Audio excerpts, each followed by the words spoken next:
이재명 후보가 연일 부인 김혜경 씨와의 애정을 과시했습니다. 김혜경 씨는 대통령 후보 부인으로서 굉장히 열정적으로 남편의 선거 운동을 함께 하고 있는 것으로 보도가 되고 있습니다. 민트색 잠옷을 입은 이재명 후보가 부인 김혜경 씨와 화기애애한 장면도 공개가 됐는데 함께 보시죠.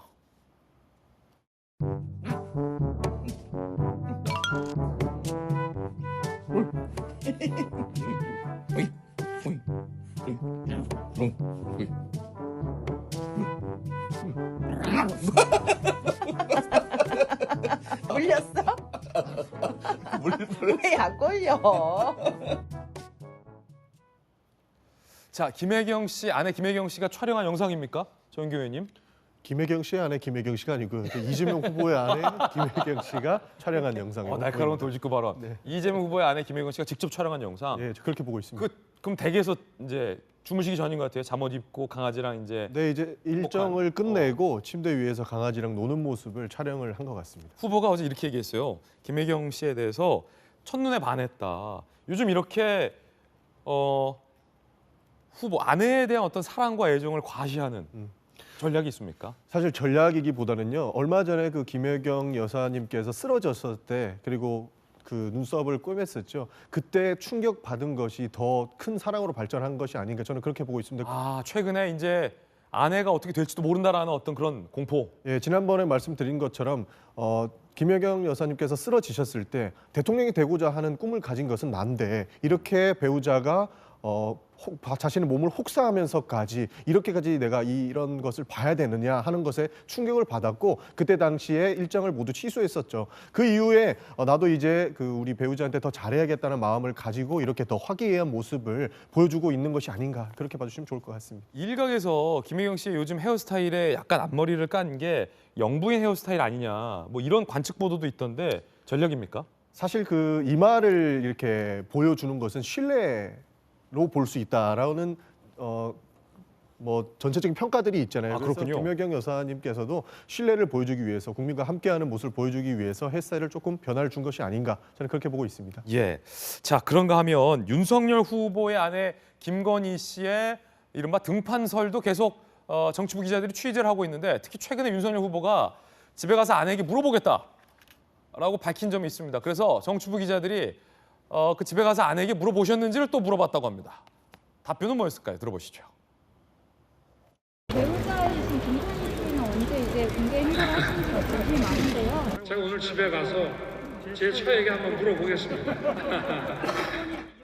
어제 댁에 가서 그 사모님께 좀 여쭤보셨나요? 어제 제가 좀 너무 늦게 들어가서 자세히 뭐 그런 얘기는 못 나누고 그냥 잤습니다.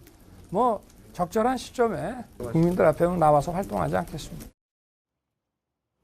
아내에게 물어봤느냐라는 기자의 질문에 대해서 어제 늦게 들어가서 못 만났다, 못 물어봤다. 네. 그럼 오늘은 물어봅니까? 오늘도 또 그런 질문이 있을 것 같습니다. 예. 오늘은 뭐 답변하시지 않을까 싶은데요. 그래요? 예, 근데 어제 말씀하신 걸 보면 이제 적절한 시점에 하지 않겠냐. 그러니까 뭐 당장 뭐 언제라고 그렇게 못 박을 수는 없지만 뭐 당연히 이제 그 대선에서 또 그런 배우자들의 또 활동에 대해서도 또 국민들의 관심이 있기 때문에 적절한 시점에 김건희 여사가 또 그렇게 그 배우자로서의 역할을 좀 할 것으로 그렇게 생각하고 있습니다. 송영길 대표가 어제 이 부분과 관련해서 커튼 뒤에 숨지 말고 국민 앞에 나와라 라고 비판을 했어요. 김건희 씨에 대해서. 이 대목에 대해서 어떻게 보십니까? 숨어 있는 건 아니죠. 뭐 그거는 뭐 그렇게 볼 수 있는 건 아닌 거고요. 예, 그 자꾸만 이제 그 민주당에서는 결국은 여러 가지 뭐 그런 그러니까 여러 가지 전략으로 그런 뭐 김건희 씨에 대한 언급을 좀 하고 있지 않습니까? 이제 그렇기 때문에 뭐 그런 뭐 전략의 뭐 일환으로 뭐 김건희 씨에 대해서 뭐 커튼 뒤에 숨지 말아라 뭐 이렇게 뭐 이야기를 뭐 하고도 있습니다만 그 숨어 있지 않습니다. 그래서 적절한 시점에 당연히 배우자로서의 행보를 할 것입니다. 송영길 대표의 표현은 이래요. 왕을 새기고 다녔던 후보와 커튼 뒤의 배우자, 대통령 뒤의 수렴 청정은 최순실 하나로 족하다. 김건희 씨와 관련해서 지금 최순실까지 거론을 했습니다. 범죄 연루 의혹 다분한 김건희, 국민과 언론 앞에 나와서 질문에 답해라 라고 강력한 공세를 했거든요. 최순실까지 나왔어요. 네. 이에 대해서 어떠십니까? 저는 부적절하다고 생각합니다. 그럼 영부인이 다 최순실인가요? 그건 아니잖아요. 그 김혜경 여사도 그러면 이게 결국은 비선 실세라는 것이 이제 최순실 씨의 가장 큰 문제고 또한 국가적인 그런 비난이 됐던 건데 그 영부인은 물론 어떠한 그런 직책은 맡고 있지 않습니다만 그래도 공인이라고 할 수 있는 것이죠. 그래서 그러한 그 공인의 어떤 그 후보자의 배우자와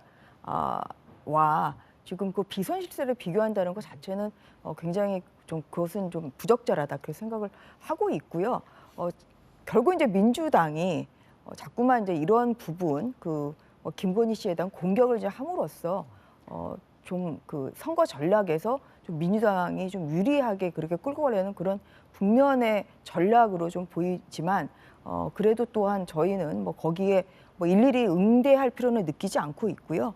김건희 씨가 또 적당한 시점에 또한 그 당당한 모습으로 그렇게 국민들에게 나설 것이다. 이렇게 말씀드리겠습니다. 그러니까 사실 민주당의 전략으로서 공격을 하는 것이 아니고 진짜로 안 나오니까요. 사실 이제 대선 90일 남겨뒀는데 진짜로 그 배우자의 입김이 얼마나 센지 알 수 있지 않습니까? 사실 그리고 윤석열 후보가 만약에 대통령이 되면 김건희 씨와 그 배우자와 함께 세계를 돌면서 세계의 정상들을 만나야 됩니다. 그리고 대통령의 배우자는 굉장한 예산이 투입되는 공인이니만큼 빨리 나와서 본인들의 뭐 의혹이라든지 이런 것들을 소명을 해야 되는데 계속 커튼 뒤에서 나오지 않고 있기 때문에 저희는 빨리 나와서 이 의혹들을 털어내라라고 이야기하는 것이고요. 사실 윤석열 후보의 그런 의혹보다 사실 그 배우자의 의혹, 그 배우자의 부모님이죠. 장모의 의혹들이 계속적으로 나오고 있는데 뒤에서 숨어있기 때문에 저희 입장에서는 빨리 나와서 이 의혹들을 해결하고 그다음에 정책 대선으로 가자 이런 이야기를 드릴 수밖에 없는 것입니다. 숨어있기 때문에 저희는 최순실 이야기까지 나오는 것이기 때문에 빨리 나와서 이 의혹들을 해명하면 될 것이다. 국민들도 그렇게 기다리고 있을 것이다. 저는 그렇게 보고 있습니다. 예, 두 분 의견 들어봤습니다.